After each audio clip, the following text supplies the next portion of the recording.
Hi everybody and welcome to Lost Genre, Am I the A-Hole? In this special A-Hole edition, all posts that we're going to read in this video have all been deemed A-Holes by the community. So let's begin. I, 28 male, have been with my girlfriend, 22 female, for about a year now and things have been going really well up until recently. We live in separate apartments and we're spending about one night a week together at my place. But recently, it has turned into 3 or 4 nights a week. Now, don't get me wrong, I love having my girlfriend sleep over and I could even see us living together one day. However, when I asked her to start paying $24 each night she stays over, she got really upset. I explained that all of my utility bills have gone up significantly since she started staying over more, and that $24 for one night in an $1,800 a month apartment is a great deal. Heck, I wish I got to live in my apartment for that little. Anyway, her and her friends think I'm being unreasonable and her friends are telling her to dump me. I really love her and don't want to lose her, but I'm afraid of ending up in a relationship where bills aren't split equally and I don't want to be with someone who just sees me as a meal ticket. I think it's reasonable to ask her to help pay for things now that she's spending more time at my place, but maybe I'm wrong. Am I the a-hole? You're not just the a-hole, you're a soon-to-be single a-hole if you don't fix this. It's not like you're subletting a part of your bed for her to sleep in or something, or that she's an Airbnb renter or a couch surfer or something like that. She's your girlfriend and she's staying over at your place to spend time with you. She could just go back to her place, which I'm assuming she already pays rent for, and not have to pay you $24 a day? The real weird part is that you think this is a great deal for her because of how much your apartment costs. You're weird. It's not about money, it's about a relationship. Fix it, man. Honestly. What do you guys think? Please just go ahead and write in the comments if you agree that he should be charging his girlfriend some sort of a rent or a fee to spend the night. Go ahead and comment and let's start a debate. Alright, let's move on to the next post. I've been laid off, but my husband is still working doing essential construction. Before everything happened, our dinners, 99% of the time, were takeout that one of us picked up on our way home from work. Now with the current situation, we've decided that I would start cooking all dinners since I'm home all day and we need to save money. Ever since this has started, he has constantly been complaining about what time we eat dinner. He gets home around 6 p.m. each day and almost every day the first thing out of his mouth is, "When's dinner?" Which is really hurtful after I've been waiting for him to come home all day and spend time with me. When he gets home from work, I like to spend at least 30 to 45 minutes talking about our days since I get no social interaction until he's home, and then I'll get up and start making dinner. Lately, he spends pretty much this entire time nagging me about when I'm going to cook because he's been at work all day and he's starving. I always tell him I'll make it soon, but first I just want to relax and talk to him, which he usually accepts, but I can tell he's frustrated.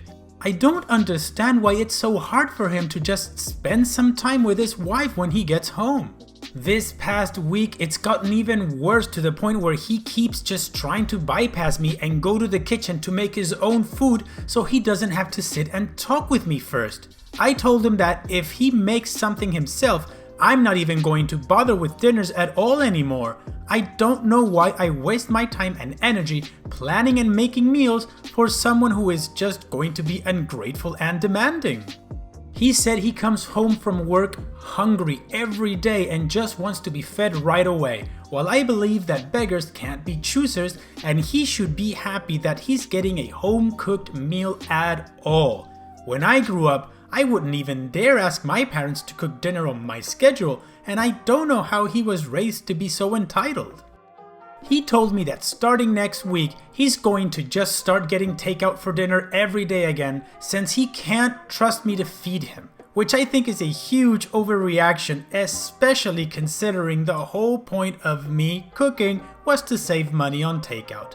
Am I the a-hole, or am I right that he's just acting entitled?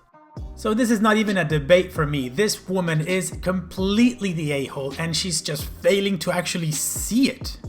Most of the comments and replies that the community gave him were time optimizing, like, hey, you should start cooking before he gets home, or, have some frozen food or something like that, which makes total sense, right? But her response was like something, stop telling me to cook before he gets home. He sometimes works late, so he would just get a cold dinner.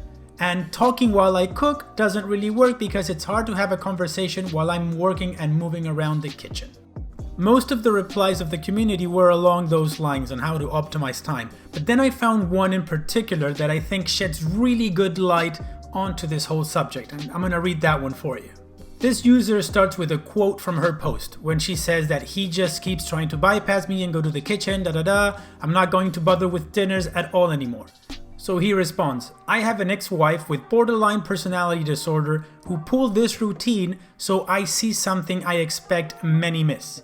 Look carefully at what is happening here. She knows he is very hungry, ignores many easy ways of working around his time coming home or moving location to chat.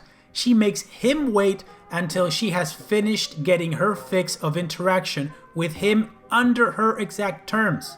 Knowing he's worked all day and is now starving, being so oblivious to sitting at home whilst your partner works and creating a drama when he is obviously starving shows the thinking is 100% concentrated on her own needs.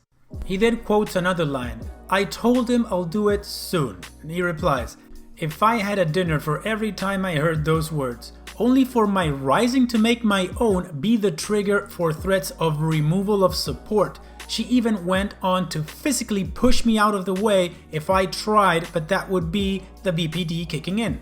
When he takes matters into his own hands, he is then giving an ultimatum to control him back into needing food and staying hungry. He is not allowed to eat until she is prepared to make it on her terms.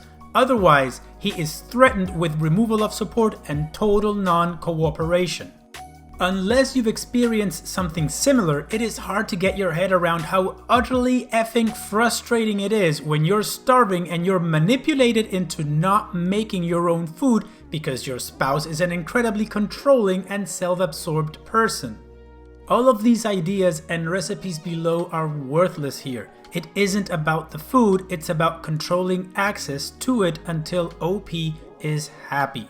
I was completely in line with all of the other replies that, like I said, were about optimizing time and freezing food and all that stuff, but reading her edits and how she just brushed all those things aside with these excuses about the food being cold or whatever, and this post made me actually believe, I think this guy's true. I think she has some psychological issues and she's overly controlling her husband. What do you guys think? Do you think this is about control or you think this is about, just the food?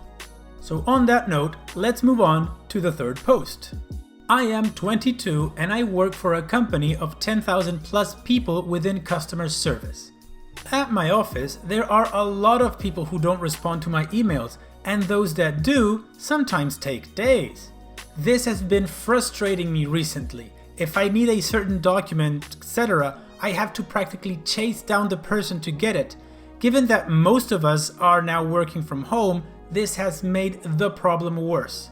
I decided to start including the chairman/CEO of our company on all emails to coworkers who either never respond or are very slow. To give some examples, IT is usually slow, so when I had an issue with my laptop last week, I included the CEO on it. There was another case where a customer had a question that I didn't know the answer to, so I told the customer I'd get back to him and emailed the coworker, as well as CC'd in the CEO my question. I've only been doing this for a week, but the response rate has been fantastic. My supervisor called me up and told me to stop doing this, and I explained the problem to him. He nonetheless still told me to stop it, and I agreed to it. However, I am planning on resuming if my coworkers start ignoring me again. I haven't gotten a response from the CEO either, so I don't think it's really a big deal. It's not much of a big deal as it is a stupid deal. I don't know if you care much for workplace relationships, but you're gonna have none if you don't stop this thing for good. And you shouldn't be spamming the CEO's inbox with your issues. You should be able to solve your own issues. You know, the furthest you would go is to copy your or CC your supervisor in the email so that he knows you're having a problem and maybe help you with the other team member to get things done. But you don't CC the CEO. What is wrong with you? If this is your first experience in a corporate environment, then your corporate experience is going to be very, very short. People not replying to emails or taking very long to reply to emails is one of the most common problems ever. Fear of exposure is definitely a way to get a response, but you're not going to get the best ones. You need to find a way to make your issues and the things you need to solve be interesting for the other party to actually help you solve. So you need to ask the question, what's in it for them? When you answer that, then you write the email and you'll probably get a more engaging response than just by CCing the CEO, which in my opinion, if you don't stop now and really don't pick it up again, will get you fired sooner than later. What do you think? Do you think this is an innovative way to get things done? To copy the chairman CEO of a company that's got more than 10,000 employees on this kind of issues? To get, a quick reply from somebody? Or do you think this person is really heading down the wrong way and has not understood the workplace environment properly? Just write down your opinion in the comment section. And with that, let's move on to the last post. I, 24 female, have been vegan for almost 5 years and was vegetarian before that.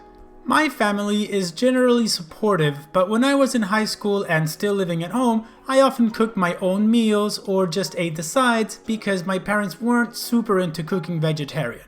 In the past year or so, my mom has really opened up to it and has been experimenting with vegan cooking as well, which has been nice to talk about. I went home for the holidays earlier this year with my fiancé, who is also vegan. My older brothers, 26 and 28, still live at home with my parents. My fiancé is also a professional chef. I'm an okay cook, but usually follow his lead. And we offered to cook a nice dinner for the whole family. My middle brother is a picky eater, but we made foods that are generally pretty well liked by the whole family. We made fresh homemade pasta and rolls. My fiancé made a delicious sauce with lots of veggies and a big salad. We served the food and everyone agreed that it looked and smelled delicious. Then my brother goes to the fridge and gets a big block of cheese and starts grating it over his pasta. I asked him if he would please stop. We were trying to make a vegan meal everyone could enjoy and purposefully hadn't put in any foods he didn't like. He said he doesn't like to eat pasta without cheese.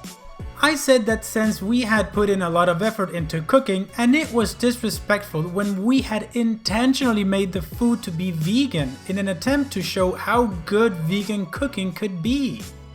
He got huffy and said I was being too controlling. My parents remained neutral and didn't take either side.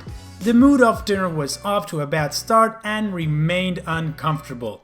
Am I the a-hole for asking my brother to not add cheese to a vegan dish my fiancé and I prepared? In my opinion, yes. Just let him have cheese. Veganism is your thing. Why do you need to push it on him? If the meal was vegan, he can put a steak on it if he wants and still enjoy the pasta. It doesn't mean he has to eat it in the same way you do, right? So just as a really stupid example, let's talk about pineapple and pizza. Now, some people enjoy pineapple in a pizza. I don't, and if I'm ever offered a pizza that has pineapple on it, I would remove the pineapple. Would I offend anybody if I did that? That's the thing about tastes. Now, you might argue that veganism is a lifestyle. Sure, it is, but that still doesn't mean that you have the right to tell somebody else how they should be eating their food, even if you prepared it. I don't think that's right. I think people should be allowed to enjoy food however they feel like it. If they want to put ketchup on a steak, fine, sure, it's their steak, not mine. I'm not going to be doing that, so whatever, right? What do you guys think? Do you think if somebody made a completely vegan meal and somebody who just isn't vegan decides to put cheese on it is wrong, or is doing wrong by the person who cooked the meal or something? So just go ahead and write your opinion in the comment section. Okay, and with that, we have reached the end of this video. I hope you enjoyed it, and I really hope you like this complete a-hole edition where everybody's an a-hole and we get to discuss on whether they are a-holes or not. So let me know as well in the comment section, and don't forget to press like if you did like it, and I'll see you guys on the next video.